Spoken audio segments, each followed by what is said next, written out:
साथियों नमस्कार। आज का वीडियो का मुख्य विषय है कि यदि वर्ष कुंडली में अर्थात वर्षफल में अरिष्टकारी ग्रह हों तो बृहस्पति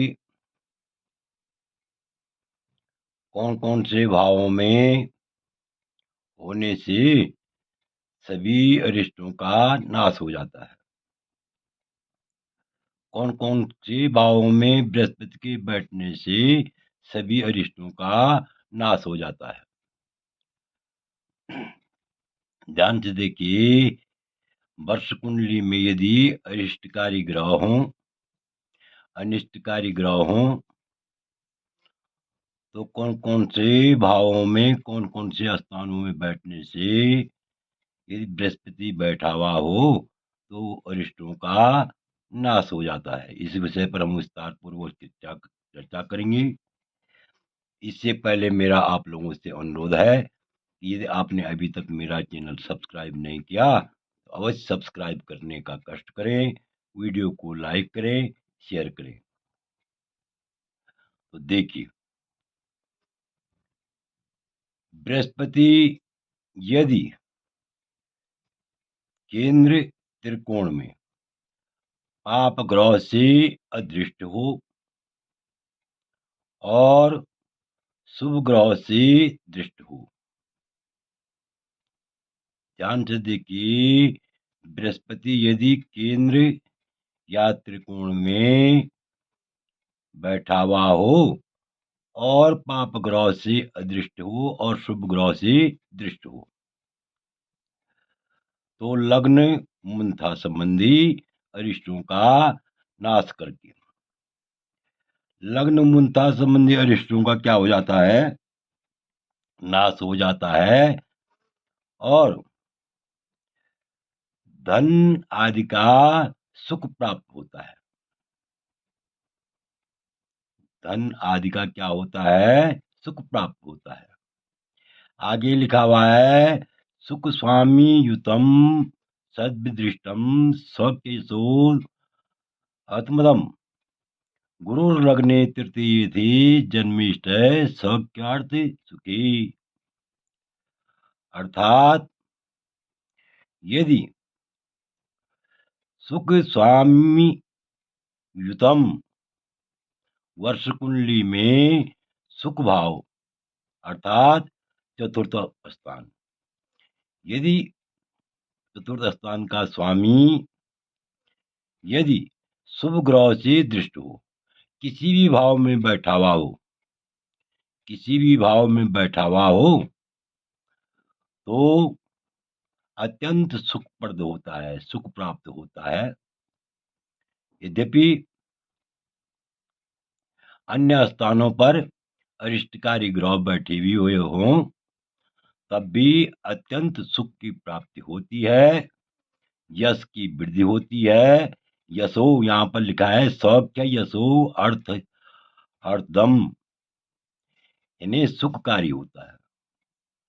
यदि सुख भाव यदि स्वामी सुख भाव का स्वामी यदि शुभ ग्रह से शुभ ग्रह देखते हो, सुख भाव के स्वामी को शुभ शुभ ग्रह देखते हो तो सुख यश सुख की प्राप्ति होती है, यश की प्राप्ति होती है और अर्धम अर्थदायक होता है। वह वर्ष क्या होता है, वर्षफल में यदि ऐसा जो है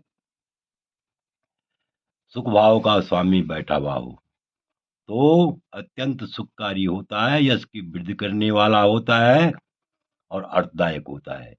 यहाँ पर भावार्थ आप देख सकते हैं, सुख भाव यदि स्वामी शुभ ग्रह से सुख भाव का स्वामी यदि शुभ ग्रह से क्या हो, दृष्ट हो, किसी भी भाव में बैठा हुआ हो तो ऐसे में क्या होता है, सुखदायक अत्यंत सुखदायक होता है और यश कारक होता है तथा अर्थदायक होता है। यश देने वाला भी होता है और अर्थकारक भी होता है। यदि बृहस्पति जन्म लग्नेश होकर लग्न में 2, 3 या चतुर्थ में हो।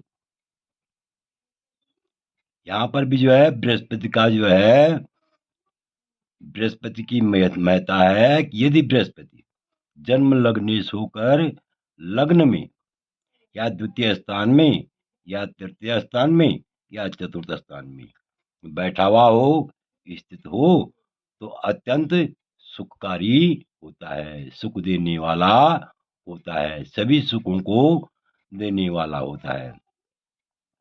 अर्थात स्त्री, पुत्री, वाहन आदि सभी सुखों से को देने वाला होता है। आगे देखिए लिखा हुआ है लग्ने ध्युनि, ध्युनिश तुनग सूर्य क्रूर दृष्ट सुमित्र दृष्ट दृष्टम निहंत्यर्थ यश सुखाप दिशिस्व की नृपति प्रसादम। अर्थात लग्नेश, सप्तमेश और गुरु अर्थात बृहस्पति लग्न में हो, या तो सप्तमेश हो या तो बृहस्पति हो, वो लग्न में बैठे हुए हों और पाप ग्रह से क्या हों, अदृष्ट हों। क्या हों, पाप ग्रह से अदृष्ट हों और शुभ मित्र ग्रह से देखे जाते हों।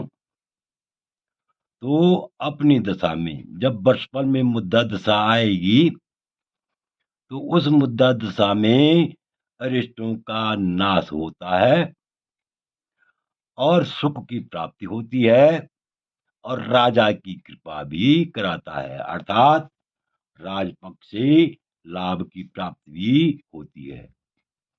भावार्थ से और भी स्पष्ट हो जाएगा। सप्तमेश और बृहस्पति लग्न में हूं, ये दोनों कौन कौन, सप्तमेश और बृहस्पति लग्न में हूं और पाप ग्रह से अदृष्ट हूं और शुभ मित्र ग्रहों से देखे जाते हूं। तो अपनी दशा में जब इनकी मुद्दा दशा आती है तो ऐसे में जो है सभी अरिष्टों का नाश हो जाता है और अनेक प्रकार के सुखों की प्राप्ति होती है, मन वांछित फल की प्राप्ति होती है और राजपक्ष से लाभ की प्राप्ति भी होती है, लाभ भी प्राप्त होता है, अर्थात राजयोग की प्राप्ति भी होती है। इस प्रकार से हम कह सकते हैं यदि वर्षफल में कुछ अनिष्टकारी ग्रह हों, अरिष्टकारी ग्रह हों, तो बृहस्पति जो है केंद्र या त्रिकोण में पाप ग्रह से अदृष्ट और शुभ ग्रह से दृष्ट हो तो सभी अरिष्टों का नाश हो जाता है। अर्थात केंद्र केंद्र क्या है, 1, 4, 7 और 10 त्रिकोण में आ गए पंचम, नवम और लग्न, ये जो है त्रिकोण भाव कहे गए हैं। इस प्रकार से ये बृहस्पति जो है पाप ग्रहों से अदृष्ट हो और शुभ ग्रहों से दृष्ट हो देखा जाता हो तो सभी प्रकार की जो भी अरिष्ट हैं, जो भी अनिष्टकारी ग्रह हैं, उन सभी अनिष्टकारी ग्रहों का नाश हो जाता है और उस वर्ष जो है शुभ फल की प्राप्ति होती है। इसमें कोई संदेह नहीं है। आशा है कि आप इस वीडियो को भली भांति समझ गए होंगे। आपसे अनुरोध है कि यदि यह वीडियो अच्छा लगे तो मेरे चैनल को अवश्य सब्सक्राइब करें, वीडियो को लाइक करें, शेयर करें। वीडियो देखने के लिए बहुत बहुत धन्यवाद।